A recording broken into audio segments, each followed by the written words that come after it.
ठहरते नहीं, और सनकादिक जी महाराज कहीं ज्यादा घूमते फिरते नहीं। तो ऐसे नारद जी महाराज जिन्हें दक्ष का श्राप है कि 2 घड़ी से ज्यादा ठहर नहीं सकते, ऐसे नारद जी ने 7 दिन बैठ करके भागवत कथा कैसे श्रवण की और कैसे सनकादिक जी महाराज ने सुना।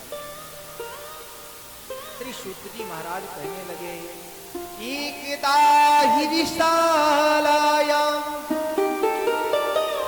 चत्वारा ऋषियो मला। एकदा ही विशाला, एक बार चारों भैया बद्रीनाथ धाम में आए, इसलिए सत्संग करने के। क्योंकि जब भगवान की कथा कहनी हो और सुननी हो तो धरती पर ही आना पड़ता है, क्योंकि भगवान की कथा कहीं सुलभ नहीं है। स्वर्गे सत्ती चुकेला से वैकुंठम न त्रियम्रसा। ना तो स्वर्ग लोक में भगवान की कथा है और ना ही वैकुंठ में और ना ही कैलाश में, न ब्रह्मलोक। भगवान की कथा केवल धरती पर ही सुलभ। तो चारों भैया सत्संग करने की इच्छा से धरती पर आए, और कहां पर आए? विशालायाम अर्थात बद्रीनाथ धाम में, जहां पर भगवान नर नारायण विराजमान रहते हैं और भारत के वो इष्ट देव हैं नर नारायण भगवान। बोलो नर नारायण भगवान की जय। एक सहस्त्र कवची राक्षस हुआ, उसने ब्रह्मा जी से वरदान मांगा था कि जो 10,000 वर्षों तक युद्ध करेगा वो मर जाएगा, उसके बाद मेरा एक कवच टूटेगा। उस दैत्य का वध करने के लिए भगवान ने 2 रूपों में अवतार ग्रहण किया था, नर और नारायण। जब उसके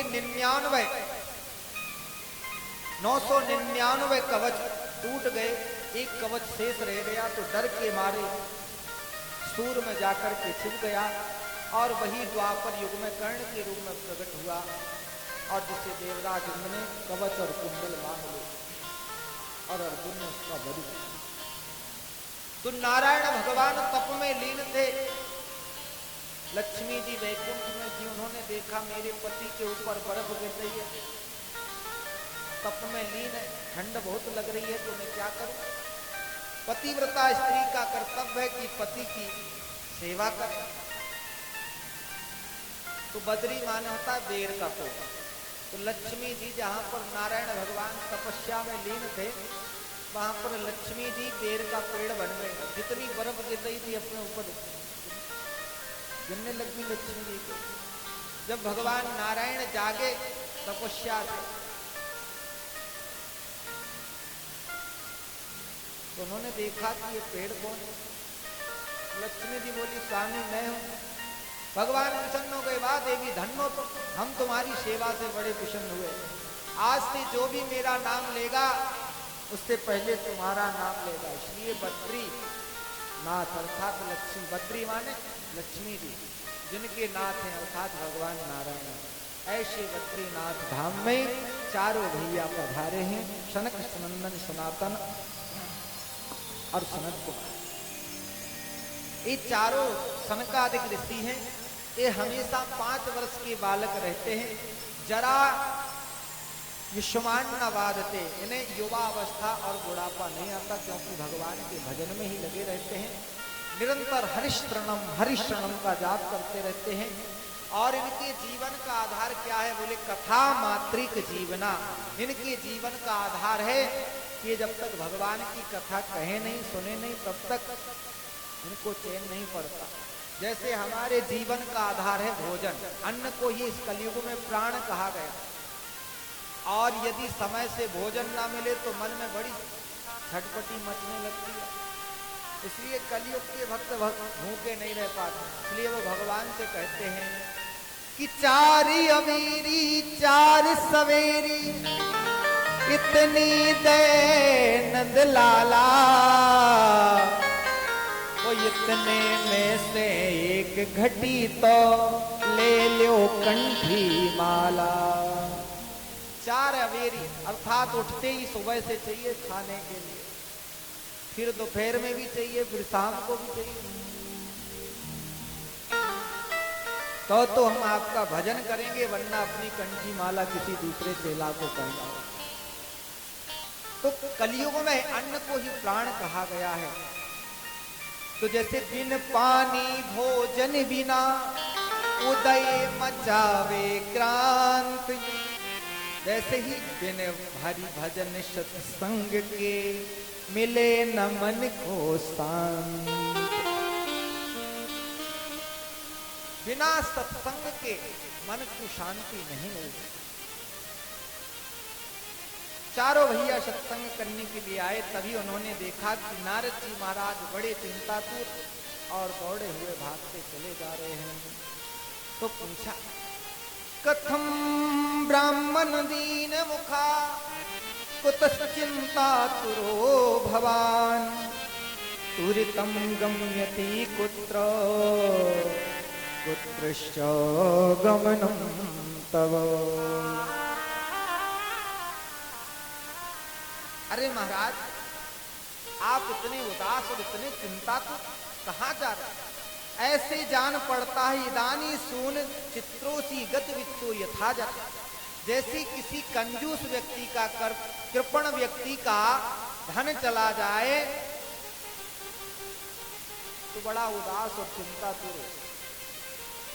एक सेठ जी थे, खूब दुकान चलाते, सेठानी को लगता कि कुछ दान पुण्य कर लो। अब बुढ़ापा आ गया, सेठ जी कहने लगे, ठीक है बहुत कहती हो दान पुण्य कर लो, चलो आज कर ही आते दान। अब सेठ जी ने एक चांदी का सिक्का निकाला, पहले चांदी के सिक्के चल। मंगलवार का दिन हनुमान जी के मंदिर में पहुंचे, बड़ी लंबी लाइन लगी, गर्मियों का समय। सेठ जी मुट्ठी में सिक्का बंद किए, लाइन में लग गए। बहुत समय के बाद सेठ जी का नंबर आया दान करने का। हनुमान जी का दर्शन किया और सोचे अब चलो दान करते। सोचे अब दान तो कर ही रहे हैं, सिक्के को कम से कम एक बार देख तो ले।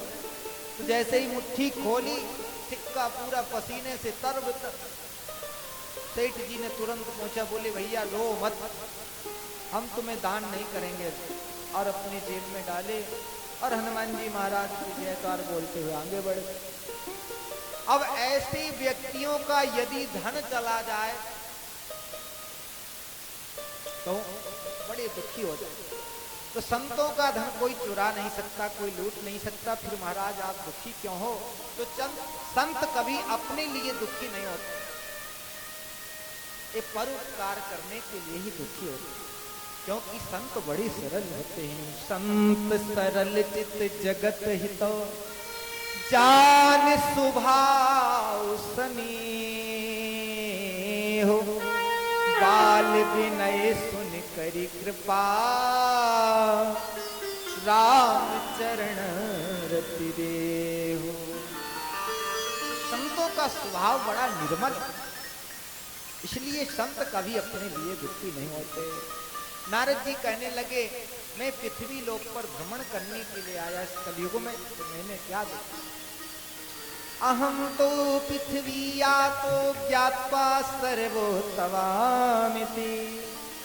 पुष्करम च प्रियागम च काशी गोदावरी तथा। मैंने इस पृथ्वी लोक पर आया और पृथ्वी लोक पर भी जो श्रेष्ठ तीर्थ हैं उन तीर्थों में गया। पुष्कर गया, प्रयाग गया, काशी गया, नासिक गया, हरिद्वार गया, कुरुक्षेत्र गया, श्रीरंगम गया, रामेश्वरम गया, हरिक्षेत्रम कुरुक्षेत्रम श्रीरंगम सेतुबंधनम। लेकिन मेरे मन को कहीं शांति नहीं मिली, क्योंकि कली का मित्र जो है अधर्म, उसने सबकी बुद्धि को बिगाड़ करके रख दिया। इसलिए कलयुग में कोई सत्य नहीं बोलता, दिन भर झूठ बोलेगा, और एक बार भी यदि सत्य बोल दे तो बोले भैया देखो हम झूठ तो कभी बोलते नहीं, सत्य बात है इसलिए करते।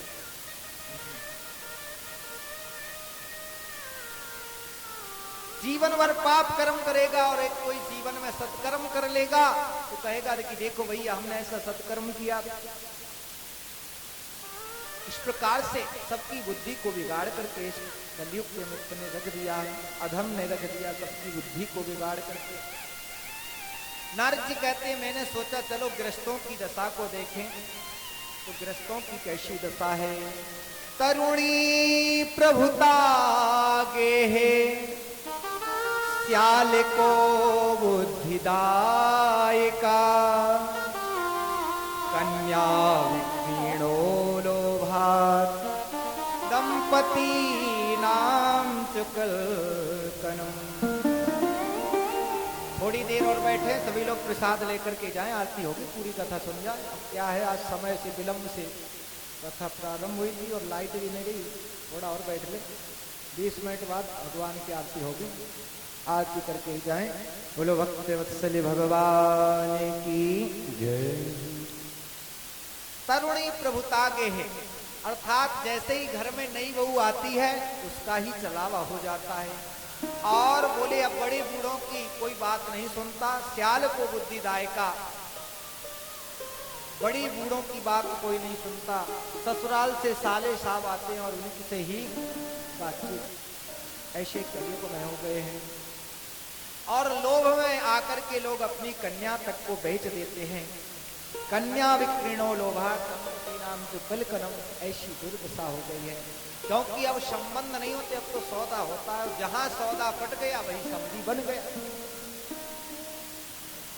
जहां पर सौदा पट गया वही समधी बन गया। और जब ऐसे सौदा वाले समधी बनते हैं तो आए दिन समधी बनते और मिटते रहते। अथवा जब घोर कलयुग आ जाएगा तो फिर विवाह नहीं